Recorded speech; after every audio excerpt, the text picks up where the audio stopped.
સહજાત્મ સ્વરૂપ પરમ ગુરુ સહજાત્મ સ્વરૂપ પરમ ગુરુ સહજાત્મ સ્વરૂપ પરમ ગુરુ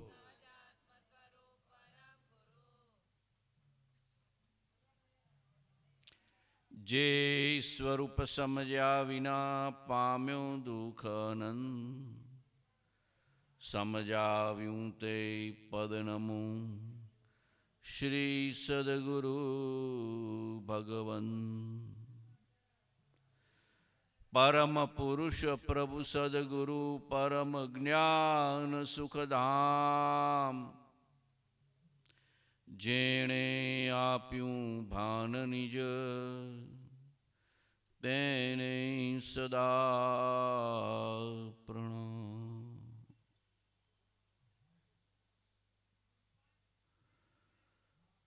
ગુરુર્બ્રહ્મા ગુરુર્વિષ્ણુ ગુરુદેવો મહેશ્વર ગુરુ સાક્ષાત પરબ્રહ્મ તસ્મૈ શ્રી ગુરુવે નમઃ.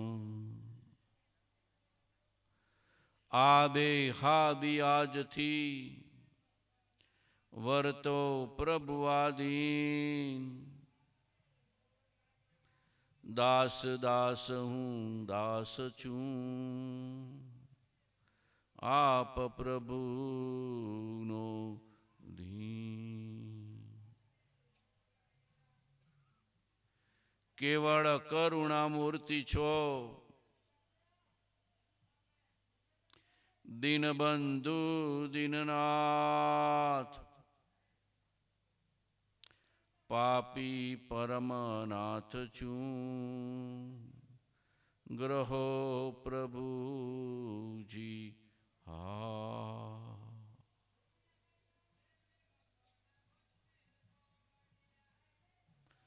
શુદ્ધ બુદ્ધ ચૈતન્ય ગણ સ્વયં જ્યોતિ સુખધામ બીજું કહીએ કેટલું કર વિચાર તો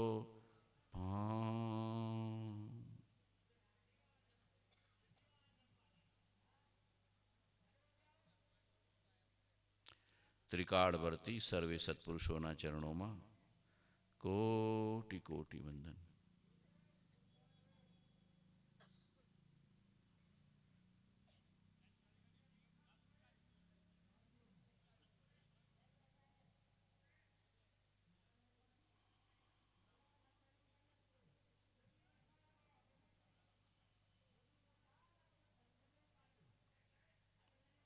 સ્વામીજી એક સરસ વાત કરી.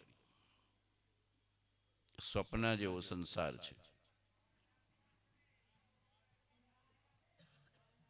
સકળ જગત તે એઠવત અથવા સ્વપ્ન સમાન તે કહીએ જ્ઞાની દશા બાકી વાચા જ્ઞાન.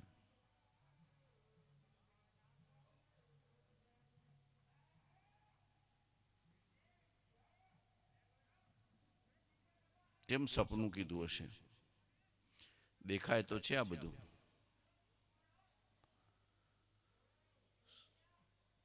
પણ જેમ સ્વપ્નમાં જોયેલા પદાર્થો આંખ ખુલતા સત્ય જણાતા નથી. સ્વપ્નમાં તો રાજાએ થાય ને રંકે થાય ને સ્ત્રીએ થાય ને પુરુષે થાય ને જુદા જુદા સ્વાંગે હોય ને જાગે તો કાંઈ ન હોય.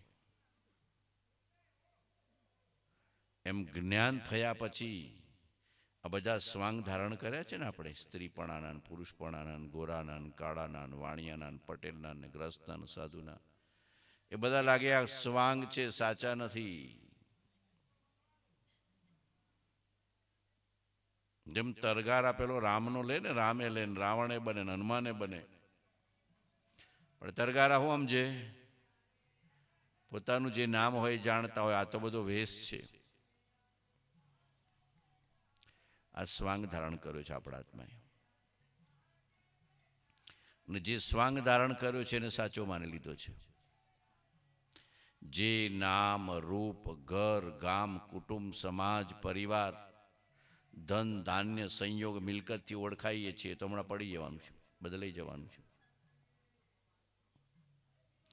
જેના આધારે આપણી ઓળખાણ છે તો સપના જેવું છે. હમણાં ગયા ભાવમાં જુદું, આ ભાવમાં જુદું, ને આવતા ભાવમાં જુદું. અને જે નિત્ય શાશ્વત ધ્રુવ સનાતન છે, સાક્ષી રૂપે છે, એને તો ઓળખતા જ નથી. બાબુજી એક સરસ વાત કીધી કે બધી અવસ્થામાં એ સાક્ષી છે. નજરમાં ક્યાં લઈએ છીએ, પ્રતીતિમાં ક્યાં લઈએ છીએ? હું આ નથી, આ ચૈતન્ય આત્મા છું, આટલું નજરમાં લો એટલે સાક્ષી થયા. આને પકડીને બેઠા છો ત્યાં સુધી કરતા ભોગતા પણ છે. જેવી પ્રતીતિ શ્રદ્ધાને સમજણ બદલાઈને સ્વરૂપ તરફ નજર ગઈ એટલે સાક્ષી થઈ ગયા. ઉદય કર્મ પૂરું થતું જશે, વૈભાવિક દશા પૂરી થતી જશે, અને સંભાવ અને સ્વભાવની દશા પ્રગટ થતી જશે. ઉપજે મોહ વિકલ્પથી સમસ્ત આ સંસાર, અંતર્મુખ અવલોકતા વિલય થતા નહીં.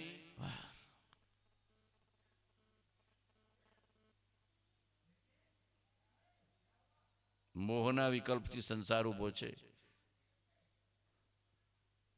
આ સંસાર તો બહારનો તો કાયમ રહેવાનો છે. મહાવીરના વખતમાં હતો, ને કૃષ્ણ વખતમાં હતો, રામના વખતમાં હતો. આપણે કયો સંસાર ઉભો કરીએ છીએ?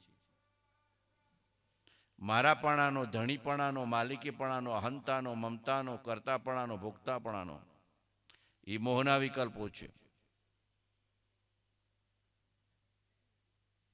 હું સ્ત્રી છું, પુરુષ છું, ગોરો છું, કાળો છું, વાણિયો છું, પટેલ છું, બ્રાહ્મણ છું, રજપૂત છું, ધનવાન છું, નિર્ધન છું, ગ્રસ્ત છું, સાધુ છું, આ જેવા વિકલ્પો ઉભા કરે બધા મોહના વિકલ્પો. સંયોગના આધારે, નિમિત્તના આધારે, કર્મના આધારે. આપણે બસ આટલો નિર્ણય કરીને જજો તો સત્સંગ પૂરો થઈ ગયો.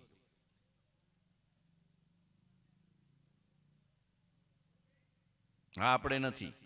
આ સંયોગ છે, કર્મનું ફળ છે, નો કર્મ છે. પૂર્વે જે ભોગવટો લીધો છે, ઉદયમાં આવ્યો છે, એ આપણે નથી, આપણે છે. બસ આટલી જ સમજણ કરવાની છે.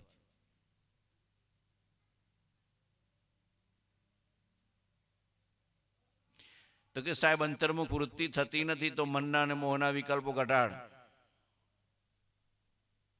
સ્વભાવ તો નિત્ય છે, ત્રિકાળ છે. જાગ્રતમાં છે, સ્વપ્નમાં છે, સુસુપ્તિમાં છે. કઈ ક્ષણે આત્મા નથી? બપોરે લીધું ને, પ્રથમ આત્મા છે. રમેશભાઈ એમ પાકું કરજો, એમ કીધું છે. આ પ્રથમ કે આત્મા પ્રથમ? બોલો, આટલો વિચાર કરો. મંડપ પ્રથમ કે આત્મા પ્રથમ? કર્મ પ્રથમ કે આત્મા પ્રથમ? સંસારની કોઈ ક્રિયા કે ધર્મની કોઈ ક્રિયા પ્રથમ કે આત્મા પ્રથમ? ઉર્ધતા, પોતાનું સાક્ષીપણું, પોતાનું હોવાપણું, પોતાનું નિત્યપણું, પોતાનું અસ્તિત્વપણું, પોતાનું ત્રિકાળીપણું, એને નજરમાં લેતા જ નથી. આન વળગીને બેસી ગયા છે આ ભૂતને. અને આને વળગીને બેઠા છીએ એટલે સંકલ્પ વિકલ્પ, સંકલ્પ વિકલ્પ, સંકલ્પ. આ મારું એટલે પરિવાર મારો, પરિગ્રહ મારો, ધન મારો, ધાન્ય મારું, માલ મિલું, મિલકત મેલો, ગામ મારો, સમાજ મારો, સંપ્રદાય મારો, મંડપ મારો, બધો એનો વિસ્તાર છે. આ વિસ્તાર પૂરો થયો તો એક શુદ્ધ ચૈતન્ય સ્વરૂપ મારું, બસ બધો વિસ્તાર સમી ગયો. એક અસંગ શુદ્ધ ચૈતન્ય સ્વરૂપ મારું, એ સિવાય બધું બહાર. આટલો વિચાર અંતરમાંથી શુદ્ધ વિચાર જાગ્યો, તત્વનો વિચાર જાગ્યો, પરમાર્થનો વિચાર જાગ્યો, એટલે બધા મનના વિકલ્પો, મોહના વિકલ્પો સમી ગયા. આ શુદ્ધ વિચાર તો આપણે કરતા જ નથી. આના જ વિચારો કર્યા કરી છે. સવારથી ત્યાં સુધી શેના વિચાર કરો બોલો? સવારથી સાંજ સુધી શરીરલક્ષી વિચાર કરીએ છીએ. આત્મલક્ષી વિચાર કેટલા કરીએ છીએ? જે શાશ્વત છે, નિત્ય છે ને સ્વ છે, એના વિચાર કરતા જ નથી.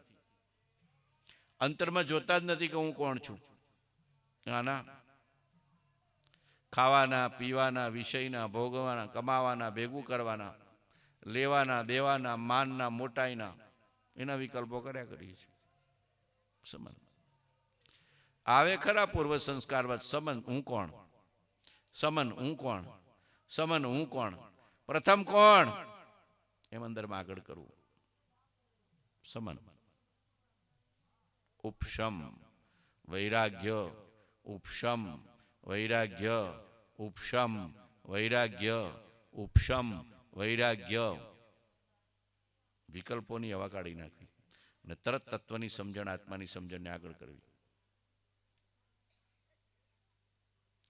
ઠંડી, ગરમી, ભૂખ, તરસ, પીડા, વ્યાધિ, આદિ, ઉપાધિ, જન્મ, મરણ, હરખ, શોક, ભૂખ, તરસ, યુવાવસ્થા, વૃદ્ધાવસ્થા બધું ફર્યા કરે છે, પોતે રહે છે.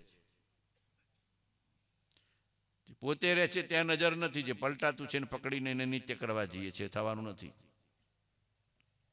મોહ અનિત્યને નિત્ય કરવા જાય છે અને નિત્યને ભૂલાવે છે. મોહ શું કરે છે? અનિત્યને નિત્ય કરવા જાય છે કે હું જુવાનનો જુવાન રહું, મારું મૃત્યુ ના આવે, હું એવો ને એવો, વાળ ધોળા ના થાય, વાળ કાળા રહે, બાલ ખરી ન જાય, હું મૃત્યુ ન પામું, હું સાજો નરવો રહું. આ બધા વિકલ્પો મોહના છે.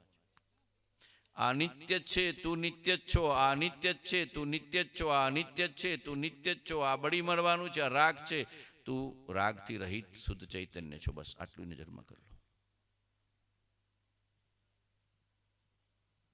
બાવજીએ એક એક બોધમાં, એક એક પાનામાં, એક એક વચનમાં આત્મા જ ઓળખાયો છે અને આત્મા જ ગાયો છે. શું કામ? એને ઓળખ્યા વિના મોહના વિકલ્પો નહીં સમે. નજર ત્યાં કરશો તો આ સમી જશે. નજર બારમાં કરશો તો ભૂતું ભૂત હશે. આખો દિવસ નજર ક્યાં રહે છે? આ ભૂત ઉપર. ક્યાં રહે છે? આ ભૂત ઉપર. મને ઠંડી લાગી, તરત વિકલ્પ ઉભો થાય છે. ભવજીભાઈ, ઠંડી લાગી એને મેં જોઈ એવો વિચાર નથી જાગતો. ઠંડી લાગી એને મેં જોઈ, ભૂખ લાગી એને મેં જોઈ, તરસ લાગી એને મેં જોઈ, પીડા આવી એને મેં જોઈ, અશાતા આવી એને મેં જોઈ, પાછી સાતા આવી એને મેં જોઈ, તાવ આવ્યો એને મેં જોયો, તાવને દવા આપીને ઓછો થયો એને મેં જોયો. જોનાર છીએ, જાણનાર છીએ, સાક્ષી છીએ, ચૈતન્ય છીએ, જુદા છીએ એવા નિર્ણય પર જીવ નથી આવતો. જે બહારની બધી પર્યાયો બદલ્યા કરે એમાં એકતા બુદ્ધિ કર્યા કરીએ છીએ. એટલે કૃપાળદેવ એક ચાવી આપી. શું ચાવી આપી? સર્વાવસ્થાને વિશે ન્યારો સદા જણાય, પ્રગટ રૂપ ચૈતન્યમય એ દાણ સદા. જે દ્રષ્ટા છે દ્રષ્ટિનો, જે જાણે છે રૂપ, અબાધ્ય અનુભવ જે રહે તે છે જીવ સ્વરૂપ.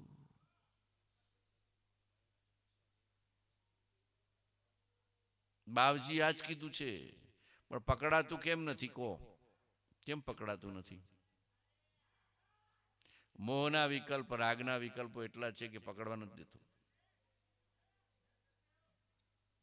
પાણી ગમે તેટલું નીચે નિર્મળ હોય પણ ઉપર પેલી લીલ બહુ લાગેલી હોય તો તમને દર્શન ન થવા દે. એ લીલ ખસે તો અંદરમાંથી પાણી ચોખ્ખું દેખાય. એમ અજ્ઞાન રૂપી, મોહ રૂપી એવી લીલ જામી ગઈ છે કે અંદરનું શુદ્ધ ચૈતન્ય નિર્મળ છે, દેખાતું નથી. તો કે શું કરવું મોહનું શમન કરવા? જેમ જેમ જોઈને નિર્ણય કર કે આ નિત્ય જ છે, મારું થઈ શકે નહીં. ના સાહેબ, મને તો સાચું જ લાગે છે. તો કે ગુરુની આજ્ઞા અને ગુરુના વચનનો સમાગમ કર, ભક્તિને સત્સંગ કર, તો વિકલ્પો સમી જશે. કઈ ન સમજાય તો આટલો વિચાર કરવો કે મૃત્યુ વખતે કયું તત્વ અંદરથી નીકળી ગયું, બસ આટલો વિચાર કરવો.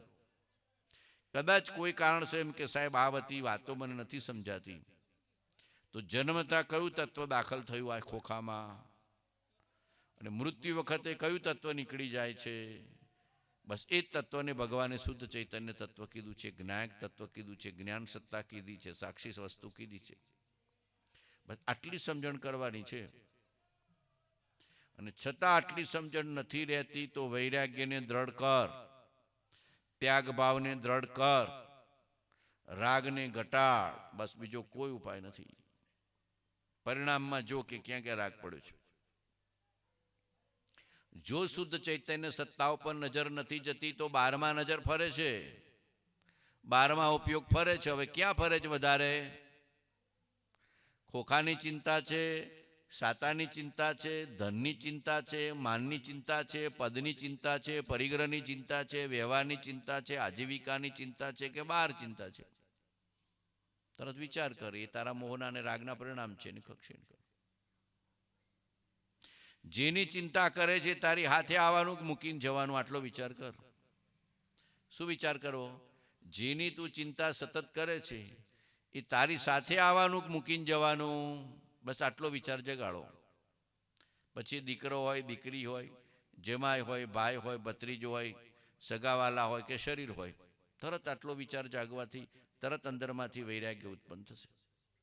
ઓહો, મારી સાથે કોઈ નહીં, હું એકલો, જન્મતા પણ એકલો, સુખ દુઃખ ભોગવું પણ એકલો, મૃત્યુ વખતે પણ એકલો, શાંતિ પણ ભોગવું એકલો અને ચિંતા પણ ભોગવું એકલો. હું તો અંદરથી એકલો જ હતો, અજ્ઞાનથી મારા પણ હું કરી. આટલી સમજણ અંદરમાં જાગે. શું કહે છે કૃપાળુ દેવ? હું કોણ છું, ક્યાંથી થયો શું, સ્વરૂપ છે મારું ખરું, કોના સંબંધે વળગણા છે, રાખું કે પરિહરું. એના વિચાર વિવેકપૂર્વક શાંત ભાવે જો કર્યા, તો સર્વ આત્મિક જ્ઞાનના સિદ્ધાંત તત્વો અનુભવ્યા. એના માટે શું કરવું? તે પ્રાપ્ત કરવા વચન કોનું, સત્ય કેવળ માનવું, નિર્દોષ નરનું કથન માનો, તે જેણે અનુભવ્યું. અને નિર્દોષ પુરુષ શું કહે છે? અરે આત્મતારો, આત્મતારો, શીઘ્ર એને ઓળખો, સર્વ આત્મમાં સમદ્રષ્ટિ જો આ વચનને હૃદયે લખો. દીર્ઘકાળ સુધી સત્સમાગમ કરે અને જ્ઞાનીના વચનોને ફરી ફરી ફરી ફરી ફરી અંતરથી વિચારે તો એ રાગ દ્વેષને મોહના વિકલ્પોનું સમન થાય. અંતરમાં બોધ જાગે કે હું કોણ છું, ક્યાંથી થયો, શું સ્વરૂપ છે મારું ખરું. કે સાહેબ તમે કહો છો તો સહેલું તો લાગે છે, પણ વિચાર કરવા જઈએ તો થતા નથી. રાગ ઘણો છે, મોહ ઘણો છે. એટલે ધનનો, ધાન્યનો, માલનો, મિલકતનો, વૈભવનો, વાસનાનો, વિષયનો, ઈચ્છાનો, કામનાનો સમન સમન સમન. જેટલી ઈચ્છાઓને કામનાઓ ઊભી થાય એનું સમન, જેટલા રાગને દ્વેષ ઊભા થાય એનું સમન. ચાવી શું છે? જ્ઞાનીના વચન ને તત્વનો નિર્ણય.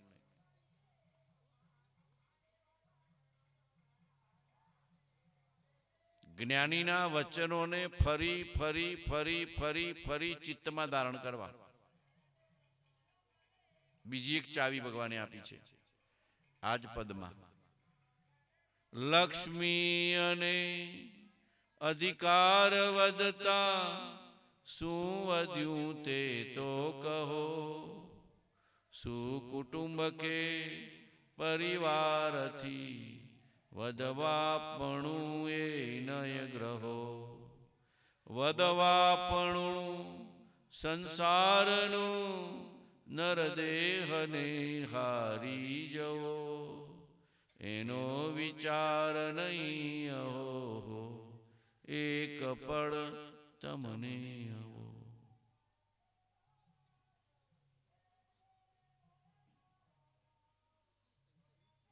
કરીએ છીએ આ વિચાર, સાંભળીએ છીએ, શ્રવણ કરીએ છીએ, વિચારને મનન કરવાનું આવે ત્યાં નથી કરતા.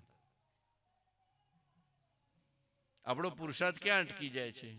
શ્રવણ કરીએ, વાંચન કરીએ, પણ જેવો મનન વિચારને નિધિધ્યાસન કરવાનું આવે ત્યાં આગળ જતા નથી, એટલે અટકી જઈએ છીએ. કૂવો ખોદવાની શરૂઆત કરીએ છીએ, પણ છેક સુધી પાણી ના આવે ત્યાં સુધી ખોદતા નથી, એટલે થાકીને પાછો બીજો કૂવો, ત્રીજો કૂદો, એમ ચાલ્યા કરે છે. એક વચનનું વિચાર કરતા, શ્રવણ કરતા, વિચાર કરતા, મનન કરતા, નિધિધ્યાસન કરતા ઊંડાણ આવે તો સમજવાનું કે તત્વની પ્રાપ્તિ થશે, નહીં તો નહીં થાય. એક વચન, જ્ઞાનીનું એક વચન ફરી ફરી ફરી ફરી અમૂલ્ય તત્વ વિચાર કૃપાળદેવે લખ્યું છે.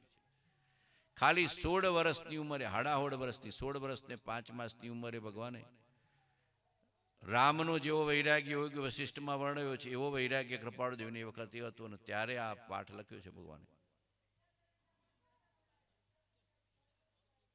પૂછો, રામ જેવો વૈરાગ્ય છે કે દેહને દુનિયાને આખા ગામનું આકર્ષણ પડ્યું છે? સિદ્ધિ પહેલી ચાવી. યોગ વશિષ્ઠમાં રામનો જેવો વૈરાગ્ય હતો એવો કૃપાળદેવ ભગવાનનો વૈરાગ્ય હતો 16 વર્ષની ઉંમરે. જ્યારે આ મોક્ષમાળામાં પાઠ લખ્યો ત્યારે મોક્ષમાળાની રચના કરી. એવી પોતાના પરિણામને, પરિણતિને જુઓ, અંતરના વૈરાગ્યને જુઓ કે છે આવો વૈરાગ્ય રામ જેવો. ખાવું ગમતું નથી, પીવું ગમતું નથી, જોવું ગમતું નથી, જાણવું ગમતું નથી, લેવું ગમતું નથી, દેવું ગમતું નથી, ઘરે નથી, પરિવારે ગમતો નથી. શાંત રહેવું, સુનમૂન રહેવું, મૌન રહેવું, ઉદાસીન રહેવું, વશિષ્ઠના બોધમાં રહેવું ગમે છે. બસ જે બોધ સાંભળ્યો છે અને તીર્થયાત્રા કરીને જે સંબંધ થઈ ગયું છે મોહનું, એના વિચારો ચાલ્યા કરે છે, વૈરાગ્યના અને તત્વના. શ્રવણ ઘણું કરી નાખીએ છીએ, બોધને ધારણ કરવાનો આવે ત્યાં વમન કરી નાખીએ છીએ. શ્રવણ ઘણું કરી નાખીએ છીએ, બોધને ધારણ કરવાનો આવે ને ત્યાં આપણે વમન કરી નાખીએ છીએ. શિખંડ તો ખાઈ લઈએ છીએ પણ તરત ઉલટી કરી નાખીએ છીએ. સમજાય છે આખી વસ્તુ? જેવા હમણાં સંસારના નિમિત્તોમાં જશે એટલે અહીંયાના બધા બોધને વિચારો જતા રહેશે. નિમિત્તલક્ષી, સંસારલક્ષી, કુટુંબલક્ષી, કર્મલક્ષી, વ્યવહારલક્ષી બધા વિચારો અંદરમાં ખરડ આવી જશે. ખેતરમાં હશે તો ખેતીની ચિંતા, નોકરી ધંધો હશે તો એની ચિંતા, અને આજીવિકાની ચિંતા એ ગળે વળગી જાય છે. તો તું સાંભળીને શું આવ્યો? બોલો, ઉઘરાણી લેવાની હોય તો કોઈ ભૂલી જાઓ છો? બોલો,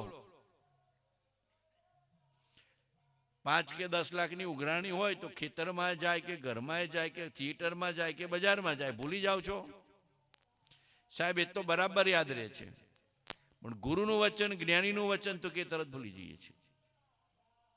એટલે કૃપાળદેવ બાવજીએ કીધું આ વચનને હૃદય લખો. જેવું શ્રવણ કરીએ કે એવું હૃદયમાં કાંથે લઈ જવું કે મનન રસ્તામાં ચાલે, નિધિધ્યાસન ચાલે. અમારે તો નગીનભાઈ સાહેબ કહેતા કે સત્સંગ પછી જ ચાલુ થાય, કે તમે શ્રવણ કર્યા પછી તમારું સત્સંગ ચાલુ થાય. જે શ્રવણ કર્યું એનો વિચાર ન જાગે, એનું મનન ન જાગે, એનું નિધિધ્યાસન ન જાગે, એની ભાવના ન જાગે, એનો બોધ ન જાગે, એવો અંદરનો નિર્ણય ન થાય તો તમે સત્સંગ કર્યો નથી, ખાલી શ્રવણ કરીને આયા, ક્રિયા કરીને આયા. અહીંયાથી ઊભા થયા પછી ખરો સત્સંગ છે. જળના નિમિત્તો, જગતના નિમિત્તો આવશે. અંતર જાગૃતિ, અંતરની પ્રતીતિ, અંતરનો બોધ, અંતરનો વૈરાગ્ય, અંતરની વિચારણા કેટલી રહી? અહીંયા જેટલા જીવો બેઠા છે બોલો, દરરોજ બાવજીની કેસેટ સાંભળો છો કે નહીં? સાંભળો છો કે નહીં? બોલો, એનું મનન નિધિધ્યાસન કરીએ છીએ? એનું મનન નિધિધ્યાસન કરીએ છીએ? નવું નવું શ્રવણ કરીએ છીએ પણ જે પકડ્યું એને વિચારને મનન નથી કરતા કે આ મારા જીવનમાં પરિણમન રૂપે, બોધ રૂપે, અનુભવ રૂપે કેમ આવે. એની શ્રેણી છે, એકને એકમાં ઊંડા ઉતરશો તો આખી શ્રેણી ખુલી જશે, બધા બોધની શ્રેણી ખુલી જશે, આખી લિંક છે. ગુરુના, જ્ઞાનીના એક વચનમાં ઊંડો ઉતરે ને એને બધી લિંક અંદરથી મળી જાય. એક એક વચનના ઊંડાણમાં આખો તત્વની સમજણ છે, વૈરાગ્યનો બોધ છે, અને અંદરનો પદાર્થનો નિર્ણય છે, આત્માનો નિર્ણય છે. નથી ઊંડા ઉતરતા. નવું નવું સાંભળીએ છીએ, નવું નવું વાંચીએ છીએ, નિર્ણય પણ નથી આવતા. નિર્ણય કરેલો તો જાગ્રત ને અંતર્મુખ, જાગ્રત ને અંતર્મુખ, જાગ્રત ને અંતર્મુખ, રાગદ્વેષ કરતા પાછો પડે, લોભ લાલચમાં જતા પાછો પડે, હિંસામાં, જૂઠમાં, પ્રપંચમાં, ચોરીમાં, કુશીલમાં, પરિગ્રહ બુદ્ધિમાં જતા પાછો પડે, મારાપણું કરતા, મમતા ભાવ કરતા, માલિકી ભાવ કરતા પાછો પડે. શાંતપણું, મૌનપણું, ઉદાસીનપણું આવતું જાય. શાંતપણું, મૌનપણું, ઉદાસીનપણું, અંતર્મુખપણું, જાગ્રતપણું સેજે. અંતર વિચારમાં જેમ સંસારની ચિંતામાં ખોવાયેલા તમને ખબર ન પડે કે કેમ ચિંતામાં ખોવાયેલો છે, એમ સ્વરૂપની ચિંતનમાં ખોવાયેલા અને બહારની જગત પ્રત્યે ઉદાસીનતા આવી જાય છે. બાવજીની સીડી સાંભળો, એક એક સીડી 10-10 વાર સાંભળજો. હજી કહું છું 10-10 વાર સાંભળજો, અંદર જવા દેજો. હૃદયની શ્રદ્ધાથી, હૃદયની ભક્તિથી, હૃદયની પ્રેમથી, હૃદયની આસ્થાથી સાંભળજો કે આ અસલી પુરુષને, અસલી પુરુષ છે, સત્પુરુષ છે, એના વચન મારા આત્મા સુધી, હૃદય સુધી, અંતરાત્મા સુધી પહોંચો. હું કાંઈ જાણતો નથી, હું કાંઈ સમજતો નથી, અંગૂઠા ચાપ છું, પાપી છું, અધમ છું, નીચ છું, નાલાયક છું, પણ જ્ઞાનીના જેવો મારે અંશ પ્રગટ કરવો છે. બસ આવા ભાવથી, હૃદયની શ્રદ્ધાથી એને જવા તો દો. ખાલી મન બુદ્ધિને કાન સુધી નહીં. આપણું શ્રવણ કેટલું છે? મન, બુદ્ધિ અને કાન એટલે ઇન્દ્રિય. મન, બુદ્ધિ, કાન એટલે ઇન્દ્રિય. હૃદય સુધી, આત્મા સુધી ક્યાં પહોંચે છે? પૂછો. કયા વચનને હૃદય સુધી, આત્મા સુધી જવા દીધું? મન, બુદ્ધિ ને ઇન્દ્રિયના જગત સિવાય આગળ જતા જ નથી. આ કાનથી સાંભળ્યું એટલે ઇન્દ્રિય વિષય. મનમાં સારું લાગ્યું કે ના ના બાવજી કોક સારું તો કે છે, સારું તો કે છે, બસ. અને બુદ્ધિ કે ના કોક તો ઠીક છે, કોક તો ઠીક છે, પણ નિર્ણય કરવાનો આવે ત્યારે હૃદય સુધી પહોંચવું પડે. ત્યાં સુધી નથી જતો. બસ આટલે મન, બુદ્ધિ ને કાન સુધી આપણું શ્રવણ છે. પરિણામ હૃદયમાં જશો તો જ થશે. હૃદયથી શ્રદ્ધા, બાવજીના વચન પ્રત્યે, જ્ઞાનીના વચન પ્રત્યે અંતરની શ્રદ્ધા જાગે, અંતરનો પ્રેમ જાગે, અંતરની પ્રતીતિ જાગે, અંતરની લગ્ની જાગે, અંતરની રુચિ જાગે, અંતરની શ્રદ્ધા થાય. અને આ જ સત્ય છે, આ જ કર્તવ્ય છે, આ જ ઉપાદેય છે, આ જ હિતરૂપ છે, આ જ માન્ય કરે મારી શુદ્ધિ ને શાંતિ છે.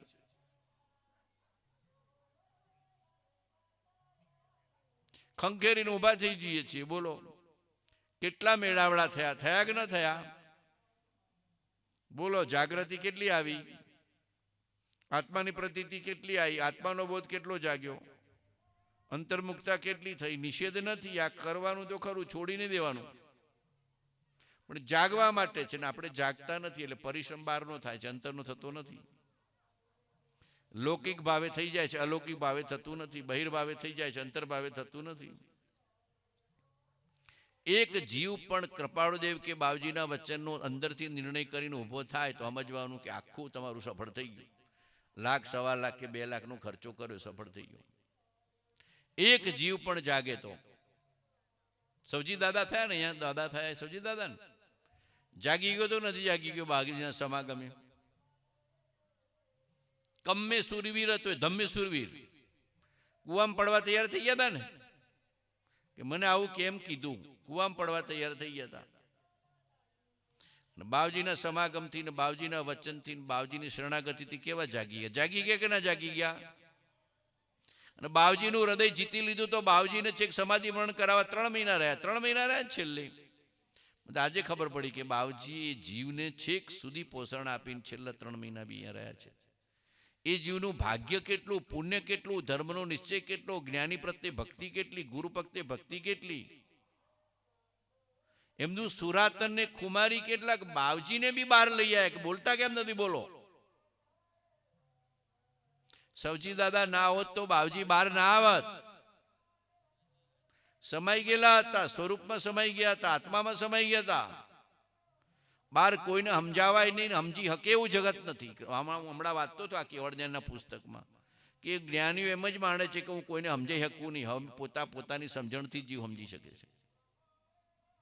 સમજ્યા તે સમાઈ રહ્યા ને સમજ્યા તે સમાઈ ગયા. જરા બી બાવજીને કોઈને સમજાવવાનો ભાવ નતો, પોતે સમજાઈ ગયા. તો સૌજી દાદા આટલી ખુમારી વાળા અને કંઈક ઋણાનુબંધ વાળા અને સુરાતન વાળા બાવજીને લઈ આવ્યા. હાલો હાલો. બાવજીને ફાઇટિંગ થતી તો એ લઈ આવ્યા કે ના. તો કેટલા બધા જીવો ધર્મના ક્ષેત્રમાં આવ્યા, પરમાર્થના ક્ષેત્રમાં આવ્યા, ભક્તિના ક્ષેત્રમાં આવ્યા, મુક્તિના ક્ષેત્રમાં આવ્યા. આમાંથી જો કમાણી કરતો કરતો કરતો આ બોમાં આવતા બોમાં આગળ જતો રહે તો જતો રહે કે ન જતો રહે? છેક જતો રહે.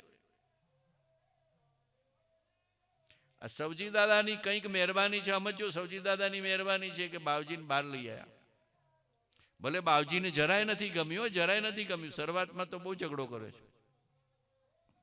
પણ પછી એને ઉદય જાણીને, સંજોગ જાણીને, નિમિત્ત જાણીને બાવજીએ કાર્ય તો કરી દીધું છે. પણ ભાવના તો જીવોને તારવાની ને પોતાને તરવાની રાખી છે. હું કોઈને સમજાવી શકું નહીં, હું મને તારી શકું. જ્ઞાનીને શું શ્રદ્ધા હોય? હું મને તારી શકું, હું કોઈને તારી શકું નહીં, નિમિત્ત બની શકું. એ જીવનું ઉપાદાન, પાત્રતાને તૈયારી હોય તો જ તરી શકે. કોઈને નિશ્ચયથી સમજાવી શકાતા નથી. આવું કમ્મે સુરાય ધમ્મે સુરા જેવું સબજી દાદાનું ગામ છે. તો આપણે જાગવાનું કે નહીં જાગવાનું રમેશભાઈ? જો ઈચ્છો પરમાર્થ તો કરો સત્ય પુરુષા, ભવસ્થિતિ આવી નામ લઈ છેદો નહીં આત્મા. બસ અહીંયા પૂરું કરીએ, બધા નથી લેવું. દેહ છતાં જેની દશા વરતે દેહાતી, તે જ્ઞાનીના ચરણમાં હો વંદન અગણી. ક્ષમા આપનારો બધા.